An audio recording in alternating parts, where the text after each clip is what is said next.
महिलाएं जिनकी प्रेगनेंसी बिल्कुल नॉर्मली चल रही है तो उन्हें कुछ टेस्ट गर्भावस्था के सेकेंड ट्राइमेस्टर के एंड में और थर्ड ट्राइमेस्टर के एंड में कराने की ज़रूरत होती है, जिसमें कि कंप्लीट ब्लड काउंट, अगर पहले से थायराइड फंक्शन में कोई प्रॉब्लम आई है तो रिपीट थायराइड।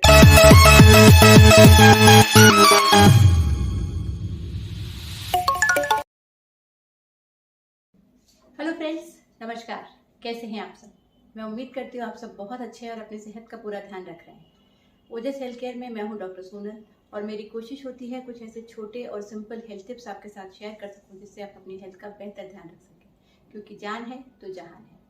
और आज हम बात करने वाले हैं एक ऐसे टॉपिक के बारे में जो किसी भी गर्भवती महिला के लिए बहुत बहुत ज़्यादा रेलेवेंट है कि गर्भावस्था के दौरान कौन कौन से टेस्ट कराए जाते हैं, कौन से टेस्ट फर्स्ट विजिट में कराने होते हैं, कौन से टेस्ट रिपीट कराने होते हैं। और कुछ आजकल ऐसे भी स्पेसिफिक टेस्ट आते हैं जो कि बच्चे के विकास के लिए, बच्चे के क्रोमोसोमल अनोमलीज को डिटेक्ट करने के लिए कराए जाते हैं। ये टेस्ट थोड़े से महंगे होते हैं।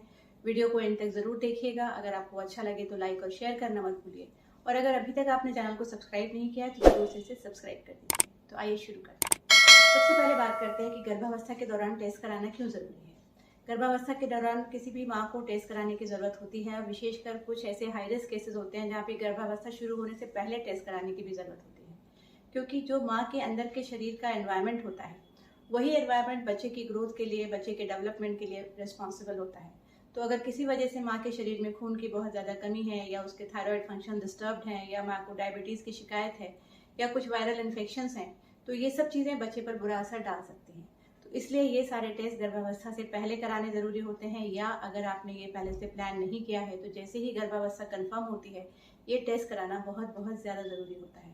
बहुत बार महिलाओं की दलील होती है कि हमने पहली प्रेगनेंसी में तो ऐसा कुछ भी नहीं कराया था, या कुछ लेडीज़ के जो मदर इन लॉज होती हैं या मदर्स होती हैं वो ये बात कहती हैं कि हमारे तो इतने सारे बच्चे हो गए, हम कभी हॉस्पिटल भी नहीं गए और आप इतने सारे टेस्ट क्यों करा रही हैं। लेकिन ये बात सोचने समझने वाली बात है कि वो चीज़ें जो आज से 50 साल पहले एग्जिस्ट करती थी अब नहीं करती हैं, और जो आज हैं वो तब नहीं होती थी। तो इसलिए अभी जैसे जैसे साइंस ने तरक्की की है तो उसका ज़रूर फ़ायदा हमें मिलना चाहिए। हर बच्चे का राइट है कि वो अच्छे एनवायरनमेंट में पले बढ़े और पूरी तरीके से स्वस्थ तरीके से पैदा हो। तो इसलिए ये सब टेस्ट बहुत ज़्यादा ज़रूरी है। तो सबसे पहले जब गर्भवती महिला प्रेगनेंसी के दौरान अपने पहले विजिट पर डॉक्टर के यहाँ जाती है तो कुछ बेसिक टेस्ट कराने बहुत ज़्यादा ज़रूरी होते हैं। इसमें सबसे ज़्यादा ज़रूरी होता है complete blood count, blood group, thyroid function test, liver function test, kidney function test, और कुछ वायरल मार्कर्स होते हैं जैसे कि HIV, हेपेटाइटिस C और हेपेटाइटिस B, क्योंकि ये सारे इन्फेक्शन जो होते हैं वो माँ से लेके बच्चे में ट्रांसमिट होते हैं। तो अगर किसी गर्भवती महिला को गर्भावस्था के पहले ट्राइमेस्टर में ही ये इन्फेक्शंस हैं तो ज़रूर बच्चे की प्रोग्नोसिस सफ़र करती है। इसलिए ये टेस्ट कराना किसी भी माँ के लिए बहुत ज़्यादा ज़रूरी है। अब बात करते हैं कि कब कब इन टेस्ट को रिपीट कराने की ज़रूरत होती है। वे महिलाएं जिनकी प्रेगनेंसी बिल्कुल नॉर्मली चल रही है तो उन्हें कुछ टेस्ट गर्भावस्था के सेकेंड ट्राइमेस्टर के एंड में और थर्ड ट्राइमेस्टर के एंड में कराने की ज़रूरत होती है, जिसमें कि कंप्लीट ब्लड काउंट, अगर पहले से थायराइड फंक्शन में कोई प्रॉब्लम आई है तो रिपीट थायराइड टेस्ट और रिपीट शुगर टेस्ट कराने की ज़रूरत होती है।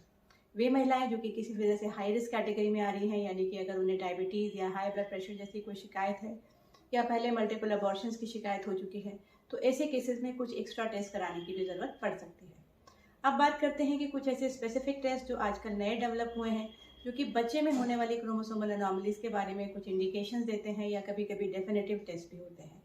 इनमें होते हैं dual marker test, quadruple marker test, और एक विशेष टेस्ट होता है जिसे कि NIPT कहा जाता है। ये सारे टेस्ट बच्चे में होने वाले क्रोमोसोमल डिफेक्ट्स के बारे में जानकारी देते हैं।